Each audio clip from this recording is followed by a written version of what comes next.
Store यार्डला काही भांडण झालं आहे थोडं. अशोक सोनोने जे वॉचमॅन आहे तिथले त्यांना मारलं आहे आणि तिथं भाऊ आलेत आणि भावासोबत पण ह्यांनी भांडण करायलेत. तर मी केजला होतो, केजहून तिथं आलो.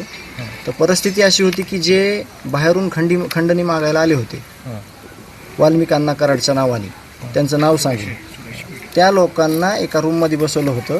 मी सुरुवातीला तिथं गेलो तर तिथं वाल्मिकांना कराडचे फोन येत होते. बाजूचे सरपंच आहेत संजय केदार, त्यांच्या मोबाईलवर, आणि ते विचारत होते संतोष देशमुख विषयी माहिती. मग तिथून मी स्वतः त्याची पण माहिती घेतली पाहिजे तुम्ही, की मी स्वतः केज पोलीस स्टेशनचे जे PSI आहेत आनंद शिंदे साहेब, त्यांना फोन केला आणि मी स्वतः आनंद शिंदे साहेब ते नांदूरला होते, त्यांना म्हणलं अर्जंट या, काहीतरी भांडण झालंय.